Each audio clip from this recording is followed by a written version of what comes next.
Hello, good morning. എല്ലാവർക്കും നമ്മുടെ ചാനലിലെ പുതിയൊരു വീഡിയോയിലേക്ക് സ്വാഗതം. നിങ്ങളെല്ലാവരും സുഖമായിട്ടും സുരക്ഷിതരായിട്ട് ഇരിക്കുന്നുണ്ടല്ലോ അല്ലേ? ഞങ്ങളിവിടെ സുഖമായിട്ടിരിക്കുന്നു. അപ്പോൾ പതിവ് പോലെ വളരെ വ്യത്യസ്തമായിട്ടുള്ളതും രുചികരമായിട്ടുള്ള ഒരുപാട് വിഭവങ്ങൾ പരിചയപ്പെടുത്തുന്ന ഒരു ദിവസമാണിന്ന്. അപ്പോൾ നമുക്ക് സമയം കളയാതെ ഇന്നത്തെ അടിപൊളി വീഡിയോയിലേക്ക് പോയാലോ?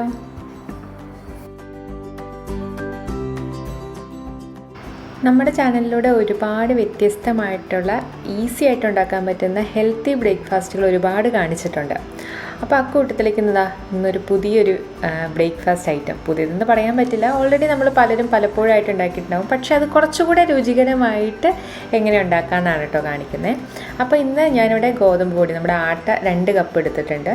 അതിലേക്ക് ആവശ്യത്തിന് വെള്ളം ഒഴിച്ച് നമ്മുടെ ഗോതമ്പ് ദോശ ഉണ്ടാക്കില്ലേ, അപ്പോൾ അതിനുള്ള മാവിൻ്റെ കൺസിസ്റ്റൻസിയിൽ അതൊന്ന് ആക്കിയെടുക്കുകയാണ്. ആവശ്യത്തിന് ഉപ്പും ചേർത്തിട്ടുണ്ട്. ആദ്യം ഒന്ന് വിസ്ക് വെച്ചൊന്ന് മിക്സ് ചെയ്യുകയാണെങ്കിൽ ആ കട്ടകളൊക്കെ ഉടഞ്ഞു കിട്ടും, അതുകൊണ്ടാണ് കേട്ടോ. പിന്നീട് നമുക്ക് അല്പാൽപമായിട്ട് വെള്ളം ചേർത്ത് ഈ ഒരു കൺസിസ്റ്റൻസിയിൽ ആക്കിയെടുക്കണം. ഗോതമ്പ് ദോശയൊക്കെ എല്ലാവരും മിക്കപ്പോഴും വീടുകളിലൊക്കെ രാവിലെ ബ്രേക്ക്ഫാസ്റ്റ് ആയിട്ടോ അല്ലെങ്കിൽ വൈകുന്നേരങ്ങളിലൊക്കെ ഉണ്ടാക്കുന്നവരുണ്ടാവും. അപ്പോൾ ഇനി നിങ്ങൾ ഗോതമ്പ് ദോശ ഉണ്ടാക്കുമ്പോൾ ഇതുപോലെ ഒന്ന് ഉണ്ടാക്കി നോക്കണം കേട്ടോ. അപ്പോൾ ഞാനൊരു പാൻ അടുപ്പത്ത് വെച്ചിട്ടുണ്ട്. അതിലേക്ക് ഒരല്പം വെളിച്ചെണ്ണ ഒഴിച്ചു. ആ വെളിച്ചെണ്ണ ഒന്ന് ചൂടായി വന്നു കഴിഞ്ഞപ്പോൾ അതിലേക്ക് കുറച്ച് നമ്മുടെ ജീരകം ഇട്ട് കൊടുക്കുന്നുണ്ട്, സാദാ ജീരകം. പിന്നെ കുറച്ച് ഉഴുന്ന് പരിപ്പ്. അപ്പോൾ ഇതൊക്കെ ഇട്ട് കഴിയുമ്പോൾ നമ്മുടെ ഈ ഒരു ഗോതമ്പ് ദോശയ്ക്ക് ഒരു എക്സ്ട്രാ ഒരു ഫ്ലേവർ വരും. അപ്പോൾ അതിന് വേണ്ടിയിട്ടാണ് കേട്ടോ. ഈ ഇടയ്ക്കൊരു ഉഴുന്നൊക്കെ കടിക്കാൻ കിട്ടുന്നത് നല്ലതല്ലേ. പിന്നെ ഞാൻ കുറച്ച് ഉള്ളി, അത് കുറച്ചുള്ളിയല്ല, ഒരു സവാള ചെറുതായിട്ട് അരിഞ്ഞതാണ്, ചെറിയ സവാളയായിരുന്നു കേട്ടോ. പിന്നെ 2 പച്ചമുളക്, പിന്നെ കറിവേപ്പില, ഇതെല്ലാം ഞാൻ ചെറുതായിട്ടൊന്ന് അരിഞ്ഞ് ചേർക്കുകയാണ് ഇതിലേക്ക്. എന്നിട്ട് ഇത് നന്നായിട്ടങ്ങ് മിക്സ് ചെയ്യണം. ഒരുപാടങ്ങ് വഴണ്ട് വരേണ്ട ആവശ്യമൊന്നുമില്ല, എല്ലാം ഒന്ന് വാടി വന്നാൽ മതി. ഇങ്ങനെ ചെയ്യണമെന്നില്ല. സാധാരണ നമ്മൾ ഗോതമ്പ് ദോശ ഉണ്ടാക്കുമ്പോൾ കുറച്ച് പേരെങ്കിലും ഇതൊക്കെ അരിഞ്ഞ് നേരിട്ട് നമ്മുടെ ഗോതമ്പ് മാവിലേക്ക് ചേർക്കാറുണ്ട്. പക്ഷേ അങ്ങനെ ചേർക്കുന്നതിനേക്കാളും ഒരുപടി ടേസ്റ്റ് കൂടുതലാണ് നമ്മൾ ഒന്ന് വഴറ്റിയ ശേഷം ഇത് ചേർത്ത് കൊടുക്കുകയാണെങ്കിൽ. അപ്പോൾ നമ്മൾ ജീരകം, ഉഴുന്നുപരിപ്പ്, സവാള, പച്ചമുളക്, കറിവേപ്പിലയൊക്കെ ചേർത്തു അല്ലേ. അപ്പോൾ ഞാനോട് ചായ അടുപ്പത്ത് വെച്ചിട്ടുണ്ട്. വെള്ളം തിളച്ചപ്പോൾ അങ്ങ് പൊടിയിടാൻ വന്നതാവും. ചായയുടെ കാര്യം പറഞ്ഞപ്പോഴാണ്, നമ്മുടെ തട്ടുകടയിൽ അല്ലെങ്കിൽ നാടൻ ഹോട്ടലിൽ കിട്ടുന്ന നല്ല കടുപ്പമുള്ള ചായ ഉണ്ടല്ലോ, ആ ഒരു ചായയുടെ റെസിപ്പിയുടെ പരീക്ഷണത്തിൽ ഇരിക്കുകയാണ് ഞാൻ. നല്ല പെർഫെക്റ്റ് ആയിട്ട് ഒരു 3-4 പ്രാവശ്യം അടുപ്പിച്ച് വന്നു കഴിഞ്ഞാൽ നമ്മൾ റെസിപ്പിയായിട്ട് വരുന്നതായിരിക്കും കേട്ടോ. ചായപ്രേമികളൊക്കെ അറിയാൻ വേണ്ടിയിട്ട് നേരത്തെ പറഞ്ഞെന്നുള്ളൂ. അപ്പോൾ നമ്മൾ വഴറ്റിയ സവാളയൊക്കെ ചേർത്തതിൻ്റെ കൂടെ കുറച്ച് തേങ്ങ കൂടെ ചേർക്കുക. അപ്പോൾ നമ്മുടെ ഈ ഒരു ഗോതമ്പ് ദോശയുടെ ടേസ്റ്റ് ഇരട്ടിയാവും. പിന്നെ കുറച്ച് മല്ലിയില. അപ്പോൾ ഈ മല്ലിയില ഞാൻ ഫ്രീസറിൽ വെച്ചിട്ട് ഇച്ചിരി നേരത്തെ പുറത്തെടുത്തു, അതുകൊണ്ട് അതിങ്ങനെ കുഴഞ്ഞിരിക്കുന്നത്. ഫ്രീസറിൽ നിന്ന് എടുക്കുന്ന മല്ലിയില അപ്പം തന്നെ നമ്മൾ കറികളിലേക്ക് ചേർക്കാൻ നോക്കണേ, അല്ലെങ്കിൽ അത് കുറച്ചുകൂടെ വെള്ളം വയ്ക്കും. അപ്പോൾ മല്ലിയിലയും കൂടെ ചേർത്തിട്ട് നന്നായിട്ട് അങ്ങ് മിക്സ് ചെയ്യണം. അപ്പോൾ ഈ ഒരു ഗോതമ്പ് ദോശയുടെ പ്രത്യേകത എന്താണെന്ന് വെച്ചിട്ടുണ്ടെങ്കിൽ, നമുക്ക് കറികളൊന്നും ഇല്ലാതെ തന്നെ കഴിക്കാൻ പറ്റുന്ന ഒരു ഗോതമ്പ് ദോശയാണ്. അപ്പോൾ ഇതെല്ലാം മിക്സ് ചെയ്ത ശേഷം നമ്മൾ ഗോതമ്പ് ദോശ ചുടുന്ന പോലെ തന്നെ അങ്ങ് ചുട്ടുകൊള്ളും. അപ്പോൾ കുറച്ചിങ്ങനെ പരത്തി അങ്ങ് ഒഴിക്കുകയാണെങ്കിൽ നമുക്ക് ആ ദോശ കുറച്ചുകൂടെ ഇങ്ങനെ കനം കുറച്ച് പരത്താൻ പറ്റും. സാധാരണ ദോശ മാവ് ഒഴിക്കുന്ന പോലെ നടുവിൽ ഒഴിച്ചിട്ട് പരത്തുന്നതിനേക്കാളും ചുറ്റും ഒന്ന് ഒഴിച്ചങ്ങ് പരത്തുന്നതായിരിക്കും കേട്ടോ നല്ലത്. അപ്പോൾ ഒരു വശം നന്നായിട്ട് മൊരിഞ്ഞു വന്നു കഴിയുമ്പോൾ നമുക്ക് മറിച്ചിടാം. വേണമെങ്കിൽ സാധാരണ ദോശയ്ക്കൊക്കെ ചെയ്യുന്ന പോലെ നല്ലെണ്ണയോ അല്ലെങ്കിൽ നെയ്യോ വെളിച്ചെണ്ണയൊക്കെ അതിന് മുകളിലൂടെ ഒന്ന് തൂവി കൊടുക്കുകയാണെങ്കിൽ ഇരട്ടി ടേസ്റ്റാവും. അപ്പോൾ ഞാനിവിടെ പിന്നീട് എണ്ണയോ നെയ്യോ ഒന്നും ചേർത്തില്ല. ആദ്യം നമ്മൾ സവാള വഴറ്റാൻ നേരത്ത് എണ്ണ ചേർത്തിട്ടുണ്ടായിരുന്നില്ല, അതുകൊണ്ട് പിന്നീട് ഞാൻ എണ്ണ ചേർത്തില്ല. പരമാവധി കനം കുറച്ച് പരത്തുന്നതാണ് നല്ലത്. അപ്പോൾ കനം കുറവാണെങ്കിൽ അതിൻ്റെ ഉള്ളൊക്കെ നന്നായിട്ട് വേവുമല്ലോ. ഒന്നാമത് നമ്മൾ ഉള്ളിയൊക്കെ ചേർത്തിട്ടുള്ളത് കൊണ്ട് ചിലപ്പോൾ ചില ഭാഗങ്ങളിൽ മാവിന് കട്ടി കൂടാൻ ഇടയുണ്ട്. അതുകൊണ്ടാണ് നമ്മൾ പരമാവധി കട്ടി കുറച്ചിട്ട് പരത്തണമെന്ന് പറഞ്ഞത്. ധഞ്ഞൂടി ഇടയ്ക്കുള്ളിൽ നമ്മുടെ ഗോതമ്പ് ദോശ റെഡിയായി. കറിയൊന്നും ഇല്ലാതെ തന്നെ കഴിക്കാൻ നല്ല ടേസ്റ്റിയാണ്, ഹെൽത്തിയാണ്. അപ്പോൾ രാവിലെ തിരക്കിയിട്ടൊക്കെ ജോലിക്ക് പോകുന്നവർക്കും അല്ലാതെ കുട്ടികൾക്കൊക്കെ ഉണ്ടാക്കി കൊടുക്കാനൊക്കെ പറ്റിയ ബെസ്റ്റ് സാധനമാണ്. നിങ്ങളെല്ലാവരും ഒന്ന് ട്രൈ ചെയ്ത് നോക്കാം. ഗോതമ്പ് ദോശ എല്ലാവരും വീട്ടിലുണ്ടാക്കാറുള്ളതാണെന്നറിയാം, പക്ഷേ ഇങ്ങനെയൊന്ന് ഉണ്ടാക്കി നോക്കിയിട്ട് എങ്ങനെ ഉണ്ടായിരുന്നു എന്ന് ഫീഡ്ബാക്ക് പറയണം. ഞാൻ കറിയൊന്നും ഇല്ലാതെയാണ് കഴിച്ചത്. ഇനിയൊരു തേങ്ങാ ചമ്മന്തി കൂടി ഉണ്ടെങ്കിൽ ധാരാളമായി. വയറ് നിറയെ എന്താ പറയുക, ഒരു വയറ് നിറഞ്ഞൊരു ഫീൽ കിട്ടും നമുക്ക് തേങ്ങാ ചമ്മന്തി കൂടി ഉണ്ടെങ്കിൽ. അല്ലാതെ തന്നെ കഴിക്കാൻ നല്ല ടേസ്റ്റാണ് കേട്ടോ. പിന്നെ ചൂടോടെ കഴിക്കാനും ശ്രദ്ധിക്കണം. അപ്പോൾ അതായിരുന്നു നമ്മുടെ ഹെൽത്തി ബ്രേക്ക്ഫാസ്റ്റ് എന്ന് പറഞ്ഞിട്ടുണ്ടെങ്കിൽ. അപ്പോൾ ഇന്ന് ഉച്ചയ്ക്ക് നമ്മൾ കുറച്ചുകൂടെ എന്താ പറയുക, ഗ്രാൻഡായിട്ടുള്ളൊരു ഊണാണ് കേട്ടോ ഇന്ന് ഉച്ചയ്ക്ക്. അപ്പോൾ അതിന് വേണ്ടി ഞാനിവിടെ ഇന്ന് മട്ടനാണ് ഉണ്ടാക്കുന്നത്. അപ്പോൾ മട്ടൻ ഞാൻ കുക്കറിലൊന്ന് വേവിക്കാൻ പോവുകയാണ്. നന്നായിട്ട് കഴുകി വൃത്തിയാക്കി വിനാഗിരിയൊക്കെ ഇട്ട് കഴുകി വൃത്തിയാക്കിയതാണ്. വിനാഗിരി ഇട്ട് കഴുകി വൃത്തിയാക്കുമ്പോൾ ആ മട്ടൻ്റെ ഒരു മക്ക് ആ ഒരു സ്മെല്ലുണ്ടല്ലോ അത് കുറച്ച് പോയി കിട്ടും. അതിന് വേണ്ടിയിട്ടാണ് നമ്മൾ വിനാഗിരി ഇട്ട് കഴുകുന്നത്. അത് കഴിഞ്ഞ് കുക്കറിലിട്ടു. നമ്മൾ മഞ്ഞൾപ്പൊടി, അതേപോലെ തന്നെ ജിഞ്ചർ ഗാർലിക് പേസ്റ്റ്, ഉപ്പ്, കുറച്ച് നാരങ്ങ നീര് ഇതെല്ലാം കൂടി ഇട്ടിട്ട് തിരുമ്മി ഒരല്പം വെള്ളം ഒഴിച്ച് കുക്കറിൽ വേവിക്കുകയാണ്. എനിക്കിവിടെ 3 വിസിലുകൊണ്ട് തന്നെ മട്ടൻ നന്നായിട്ട് വെന്ത് കിട്ടി. അപ്പോൾ നമുക്ക് കിട്ടുന്ന മട്ടൻ്റെ വേവിന് വ്യത്യാസമുണ്ട്. അപ്പോൾ കുക്കറിൽ ഒരു 2 വിസിൽ കേൾപ്പിച്ചിട്ട് തുറന്ന് നോക്കുക വെന്തിട്ടുണ്ടോയെന്ന്. ഇല്ലെങ്കിൽ മാത്രം 3-മതോ അല്ല 4-മതൊക്കെ വിസിൽ കേൾപ്പിക്കണം. അപ്പോൾ ഞാൻ ഈ മഞ്ഞൾപ്പൊടിയും ജിഞ്ചർ ഗാർലിക് പേസ്റ്റും ഉപ്പും നാരങ്ങ നീരും കൂടെ ചേർത്തിട്ട് നന്നായിട്ടങ്ങ് തിരുമ്മി പിടിപ്പിക്കുകയാണ്. എന്നിട്ടാണ് വേവിക്കാൻ വെക്കുന്നത്. അപ്പോൾ ഞാൻ ഇതിൻ്റെ അളവുകളെല്ലാം ഡിസ്ക്രിപ്ഷൻ ബോക്സിൽ കൊടുത്തേക്കാം. അപ്പോൾ അത് നോക്കിയാൽ മതി കേട്ടോ. അതുകൊണ്ട് ഞാൻ ഇനി പറയുമ്പോൾ അളവുകളൊന്നും തന്നെ പറയുന്നില്ല. അപ്പോൾ മട്ടൻ വേവിക്കാൻ വേണ്ടി അടുപ്പത്ത് വെച്ചു. ഇനി നമുക്ക് ബാക്കിയുള്ള കറികളുടെ പണികളിലേക്ക് കിടക്കാം. അപ്പോൾ ഞാനിന്നൊരു ഉരുളക്കിഴങ്ങ് മെഴുക്കുവരട്ടി ഉണ്ടാക്കുന്നുണ്ട്. അതിന് വേണ്ടിയിട്ട് കുറച്ച് വെളുത്തുള്ളിയും അതേപോലെ തന്നെ ചുവന്നുള്ളിയും കൂടി ഒന്ന് നന്നായിട്ട് ചതച്ചെടുക്കുന്നുണ്ട്. അപ്പോൾ വെളുത്തുള്ളി തൊലിയോട് കൂടിയിട്ടാണ് കേട്ടോ ചതയ്ക്കുന്നത്. അങ്ങനെ ചേർക്കുമ്പോൾ ഒരു പ്രത്യേക ടേസ്റ്റ് എനിക്ക് തോന്നാറുണ്ട്.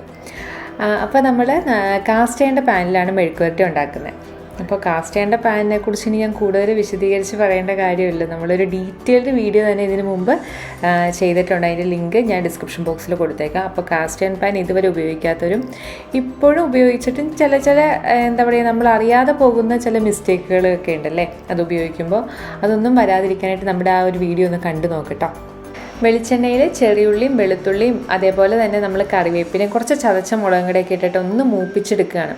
അപ്പോൾ ഈ എണ്ണയിൽ ഈ ചെറിയുള്ളിയും വെളുത്തുള്ളിയും കറിവേപ്പിലയൊക്കെ കിടന്ന് മൂക്കുമ്പോൾ ഒരു പ്രത്യേക ഒരു മണമുണ്ട്. എനിക്കത് ഭയങ്കര ഇഷ്ടമാണ് കേട്ടോ. ആ ഒരു എന്താ പറയുക, ആ ഒരു സ്മെല്ല് മാത്രം മതി ഒരു പറ ചോറുണ്ടാനായിട്ട്. അപ്പോൾ ഇതെല്ലാം നന്നായിട്ട് മൂത്ത് വന്ന് കഴിയുമ്പോൾ നമ്മൾ അരിഞ്ഞു വെച്ചിരിക്കുന്ന ഉരുളക്കിഴങ്ങ് കഷ്ണങ്ങൾ അതിനകത്തേക്ക് ചേർത്ത് കൊടുക്കാം. അപ്പോൾ ഞാൻ നേരത്തെ തന്നെ അരിഞ്ഞിട്ട് വെള്ളത്തിലിട്ട് വെച്ചേക്കുമായിരുന്നു നമ്മുടെ ഈ ഉരുളക്കിഴങ്ങ് കഷ്ണങ്ങൾ. അങ്ങനെ ഇട്ട് വെക്കുവാണെങ്കിൽ നമ്മുടെ ഈ ഉരുളക്കിഴങ്ങ് കറുത്ത് പോകത്തില്ല. അതിന് വേണ്ടിയിട്ടാണ് കേട്ടോ.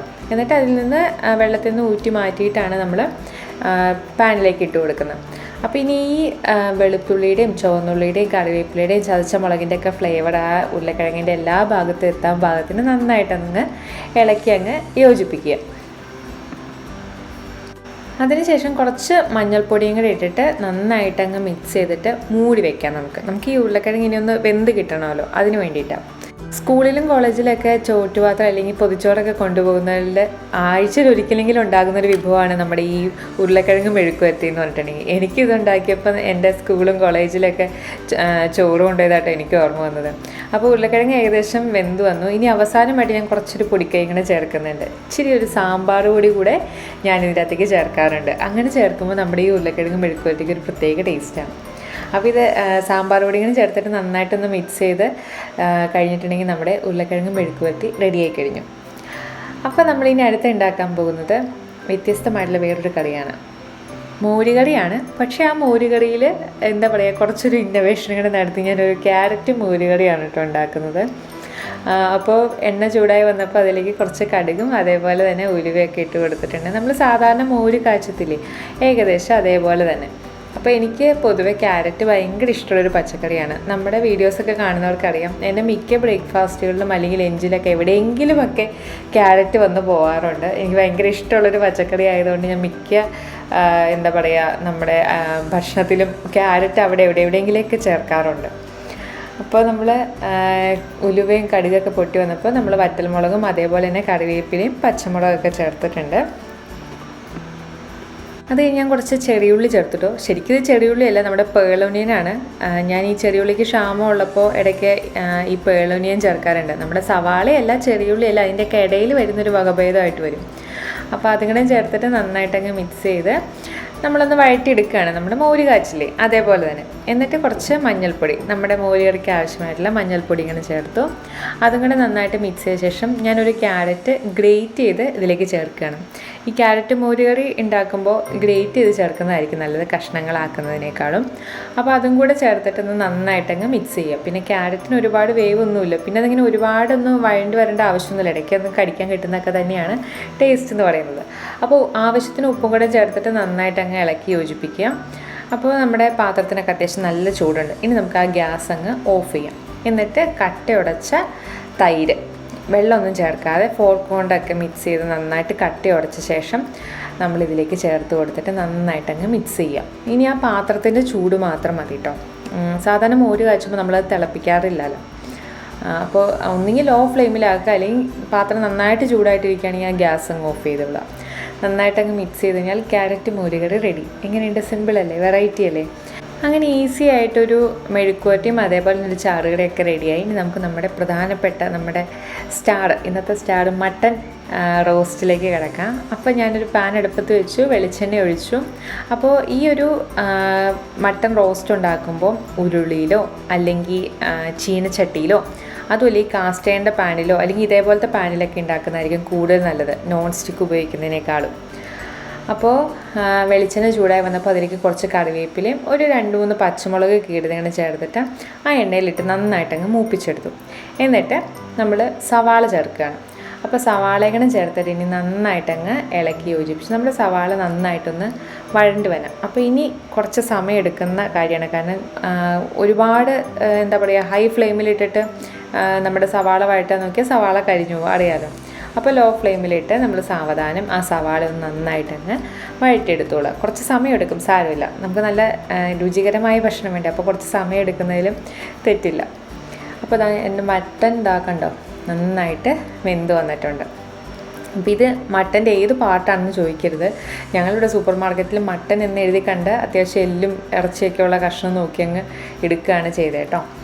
അപ്പോൾ ഈ മട്ടൻ വേവിച്ചതിൽ വെള്ളം ഊറ്റിയെടുത്തിട്ട് ആ കഷ്ണങ്ങൾ മാത്രമായിട്ട് നമുക്ക് വഴറ്റി വെച്ചിരിക്കുന്ന സവാളയിലേക്ക് ചേർത്ത് കൊടുക്കാം. എന്നിട്ട് ഒട്ടും തന്നെ വെള്ളം ചേർക്കാൻ നമുക്ക് ആ സവാളയായിട്ട് നന്നായിട്ടങ്ങ് മിക്സ് ചെയ്തെടുക്കാം. അതിന് ശേഷം നമുക്കതിൻ്റെ അകത്തേക്ക് നമ്മുടെ കാശ്മീരി ചില്ലി പൗഡർ ചേർത്ത് കൊടുക്കാം. അപ്പോൾ നമ്മൾ സാധാരണ നമ്മൾ ചെയ്യാറുള്ളതെന്ന് വെച്ചിട്ടുണ്ടെങ്കിൽ നമ്മൾ സവാളയും തക്കാളിയൊക്കെ വഴറ്റി പൊടികളൊക്കെ ചേർത്തിട്ടാണ് സാധാരണ ഒരു സ്ഥിരം നമ്മൾ ചെയ്യുന്ന ഒരു പ്രക്രിയ എന്ന് പറയുന്നത്. ഇത് അങ്ങനെയല്ല, കുറച്ച് വ്യത്യസ്തമായിട്ടുള്ള രീതിയിൽ തന്നെയാണ് നമ്മൾ ഈ മട്ടൺ ഉണ്ടാക്കുന്നത്. അപ്പോൾ അതിന് വേണ്ടിയിട്ട് നമ്മുടെ കാശ്മീരി ചില്ലി പൗഡർ കൂടെ ചേർത്തിട്ട് നന്നായിട്ടങ്ങ് വരട്ടിയെടുത്തു. അപ്പോൾ പൊടിയുടെ പച്ചമണം മാറിയ ശേഷം നമ്മൾ ഊറ്റി വെച്ചിരിക്കുന്ന ആ മട്ടൺ വേവിച്ച വെള്ളം ഉണ്ടല്ലോ, അത് ഇതിലേക്ക് ചേർത്ത് കൊടുത്തു. ഇനി ഈ വെള്ളം ഒന്ന് വറ്റി വരുന്ന പാകമാണ് നമ്മുടെ മട്ടൺ റോസ്റ്റിൻ്റെ പാകം എന്ന് പറയുന്നത്. അപ്പോൾ നമ്മൾ മട്ടൺ വേവിക്കുമ്പോൾ ഒരുപാട് അങ്ങ് വെന്ത് കലങ്ങി പോവരുത്. അന്നേരം നമുക്ക് ഈ എന്താ പറയുക, ആ സ്റ്റോക്ക് വാട്ടർ അല്ലെങ്കിൽ ആ മട്ടൺ വേവിച്ച വെള്ളത്തിൽ കിടന്ന് ഇങ്ങനെ നമുക്ക് വരട്ടിയെടുക്കാൻ പറ്റത്തില്ല. അപ്പോൾ ഒരു 90% വേവായി കഴിയുമ്പോൾ നമുക്ക് കുക്കറിൽ നിന്ന് മാറ്റാം കേട്ടോ. അപ്പോൾ വെള്ളം കൂടെ ചേർത്ത ശേഷം ആ മട്ടൻ വേവിച്ച വെള്ളം കൂടെ ചേർത്ത് എണ്ണയൊക്കെ തെളിഞ്ഞു വന്നു കഴിഞ്ഞപ്പോൾ ഞാൻ അതിലേക്ക് കുറച്ച് മല്ലിപ്പൊടിയും അതേപോലെ തന്നെ കുരുമുളക് പൊടിയും കുറച്ച് പെരിഞ്ജീരകം വറുത്ത് പൊടിച്ചത് കൂടെ ചേർത്തിട്ടുണ്ട്. അതും കൂടെ ചേർത്ത് നന്നായിട്ടങ്ങ് മിക്സ് ചെയ്യുക. ഇനി നമ്മൾ ലോ ഫ്ലെയിമിലിട്ടിട്ട് ആ വെള്ളം ഇങ്ങനെ എന്താ പറയുക വറ്റിച്ചെടുത്ത് അതിന് റോസ്റ്റ് പരുവത്തിലാക്കി എടുക്കുകയാണ് ചെയ്യുന്നത്. അപ്പോൾ ഇടയ്ക്കിടയ്ക്ക് ഇങ്ങനെ ഇളക്കി കൊടുക്കാൻ മറക്കരുത്. അപ്പോൾ അതുകൊണ്ടാണ് ഞാൻ പറഞ്ഞ ഉരുളിയിലോ കാസ്റ്റ് അയണിൻ്റെ പാനിലൊക്കെ ആകുമ്പോൾ ആ മട്ടനൊക്കെ നല്ല കളറും അതേപോലെ നല്ല ടേസ്റ്റൊക്കെ ഉണ്ടാവും നോൺ സ്റ്റിക്കിലുണ്ടാക്കുന്നതിനേക്കാളും.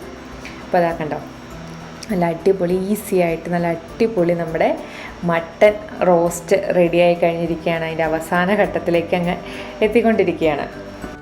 എണ്ണയൊക്കെ നന്നായിട്ട് തെളിഞ്ഞു. അപ്പോൾ നമുക്കിനി ഗ്യാസ് ഓഫ് ചെയ്യാം. മട്ടൺ റോസ്റ്റ് ഈസി ആയിട്ട് അധികം പൊടികളൊന്നും ചേർക്കാം നല്ല ടേസ്റ്റി ആയിട്ടുള്ള നമ്മുടെ വെറൈറ്റി ആയിട്ടുള്ള നമ്മുടെ മട്ടൺ റോസ്റ്റും റെഡിയായി കഴിഞ്ഞിരിക്കുകയാണ്. പെട്ടെന്ന് ഉണ്ടാക്കിയെടുക്കാൻ പറ്റുന്നതാണ് അല്ലേ? അപ്പോൾ നമുക്ക് ചോറുണ്ണാൻ തുടങ്ങിയാലോ? നല്ല ചോറും അതേപോലെ തന്നെ നമ്മുടെ മട്ടൺ റോസ്റ്റും പിന്നെ നമ്മുടെ സാമ്പാർ കൂടിയൊക്കെ ചേർത്ത് നമ്മുടെ ഉരുളക്കിഴങ്ങ് മെഴുക്കുവരട്ടിയും ക്യാരറ്റ് മോരുകറിയും മൊത്തത്തിൽ ഇന്നൊരു വ്യത്യസ്തമായിട്ടുള്ളൊരു ഗ്രാൻഡ് ഊണായിരുന്നല്ലേ. അപ്പോൾ നിങ്ങളെല്ലാവരും ഈ ഒരു മട്ടൺ റെസിപ്പിയും അതേപോലെ തന്നെ നമ്മുടെ ഉരുളക്കിഴങ്ങ് ഇനി മുതൽ മെഴുക്കുവരട്ടി ഉണ്ടാക്കുമ്പോൾ കുറച്ച് സാമ്പാർ കൂടിയൊക്കെ ഒന്ന് ചേർത്ത് നോക്കട്ടോ. അതേപോലെ തന്നെ ക്യാരറ്റ് മോരുകറിയൊക്കെ ഒന്ന് പരീക്ഷിച്ച് നോക്കുക. ട്രൈ ചെയ്ത് നോക്കിയിട്ട് നിങ്ങൾക്ക് ഇഷ്ടപ്പെടുവാണെങ്കിൽ ഒന്ന് കമൻറ്റ് ചെയ്യാൻ മറക്കണ്ട കേട്ടോ. ഇഷ്ടപ്പെട്ടില്ലെങ്കിലും കമൻറ്റ് ചെയ്തോളൂ, ഒരു കുഴപ്പമില്ല. അപ്പോൾ നല്ല വ്യത്യസ്തമായിട്ടുള്ള അടിപൊളിയായിട്ടൊരു ഊണാണ് ഇന്നത്തെ.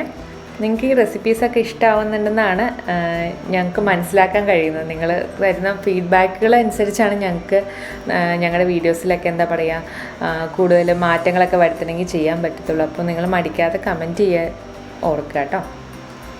അപ്പോൾ ഞാൻ എന്തായാലും ഇതെല്ലാം കൂടെ ഒരു പിടിക്കട്ടെ. അപ്പോൾ ഇന്നത്തെ വിഭവങ്ങൾ എല്ലാവർക്കും ഇഷ്ടപ്പെട്ടു എന്ന് കരുതുന്നു. ഇഷ്ടപ്പെടുവാണെങ്കിൽ ലൈക്ക് ചെയ്യാനും ഷെയർ ചെയ്യാനും സബ്സ്ക്രൈബ് ചെയ്യാനും മറക്കരുത്. മറ്റൊരു വ്യത്യസ്തമായിട്ടുള്ളൊരു വീഡിയോ ആയിട്ട് ഞങ്ങൾ പെട്ടെന്ന് തന്നെ വരുന്നതാണ്. Stay tune. ബൈ.